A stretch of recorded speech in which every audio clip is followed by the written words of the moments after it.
Bismillahirrahmanirrahim.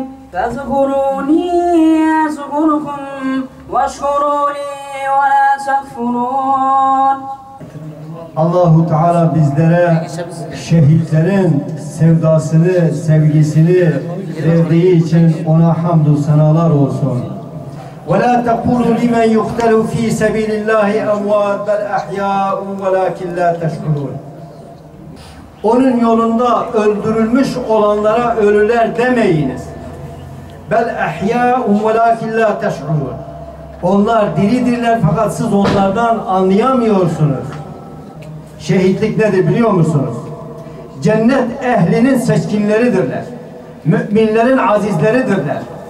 Onun için bu izzet, bu şeref sadece kendi yolunda öldürülmüş olan şehitlere has olduğunu Allah Subhanahu ve Teala fi sebilillah, fi sebilillah, Allahu Teala'nın kelimesinden başka, onun rızasının uğruna öldürülmekten başka hiç kimseye bu makam olamayacağını, bu lütuf hiç kimseye bağışlanamayacağını Allahu Teala altını çizerek ifade buyuruyor. Bir İslam davası şehitsiz olması mümkün değildir. Düşünülemez. Bir İslam davası şehitsiz, şehadetsiz başarıya ulaşması hayaldir, kuruntudur. Dünya sevdasından başka hiçbir şey değildir. Müminlerden öyle yiğitler var ki Allah'a vermiş olduğu sözü yerine getirdiler. Kurban akdini yerine getirdiler. Şehit oluncaya kadar Allah yolunda çarpıştılar. Bu yiğitlerin içerisinde öyleleri de vardır ki her an şehadeti arzuluyorlar ve bu davayı sürdürüyorlar. Ve ma beddelu tebdila. Allah'la sözlerini asla değiştirmiyorlar, geri almıyorlar. O vaatlerini bozmuyorlar buyuruyor. Çok kanatlı Kürdistan'da mazlumlar boyandı kara, katledildi birçok alim, işte delil Mullahida. Katledildi birçok alim, işte delil Mullahida. Muhammedi, Muhammedi, ey gönlü sabır deryası, zafer yakın müjde gelmiş. Delil şehitlerin kanı, delil şehitler kervanı. Ahlar çeken, bana da nasip olur mu diyenleri göreceksin. Bizler Kemalist rejimin İslam'a ve mukaddesatına karşı giriştiği baskı ve zulümlere karşı kıyam ettik. Çağdaşlık adı altında toplum dinden uzaklaştırıldı, kafirleştirildi. Ülkenin eğitim kurumları birer küfür ocağı haline getirildi. Amacımız Hazreti Peygamber'in kurduğu Medine devleti gibi adil ve halkını koruyan İslami bir yönetim kuracaktır.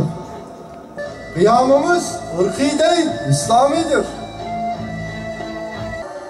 Türkiye Cumhuriyeti'nin kanunlarına ve Türk milleti adına idam edilmelerine, idamların Diyarbakır vilayeti Dağ-Kapı Meydanı'nda infaz edilmesine, defin işlemlerinin ise kamuoyundan gizli yapılmasına oy birliğiyle karar verilmiştir.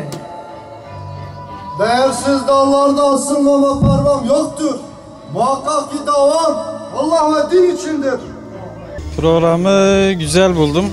Bu tür programların devamını bekliyoruz. Gerçi Mustazaflar Cemiyeti hep böyle kültürel faaliyetlerde bulunuyor. İnşallah ileriki dönemlerde başka kültürel faaliyetleri de bekliyoruz Mustazaflar Cemiyeti'ne. Çok güzel bir, hoş bir program oldu abi. Allah razı olsun yapanlardan. Güzel bir program oldu. İnşallah seneye de ailesiyle yapmaya nasip olur inşallah abi. Şehadet deyince aklımıza ümmetin şehit insanları geliyor ve Allah yolunda ölmek, Allah yolunda yürümek, Allah yolunda canını, malını, her şeyini feda etmek geliyor bizim aklımıza. Şimdi programı düzenlemedeki amacımız şehadetin gerçek manada ne olduğunu görsel bir şekilde Müslüman kardeşlerimize göstermekti.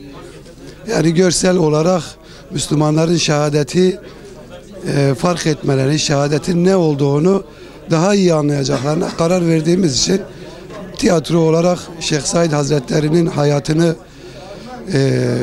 bir tiyatro şeklinde gösterdik. İnşallah kardeşlerimiz için faydalı olmuşuzdur.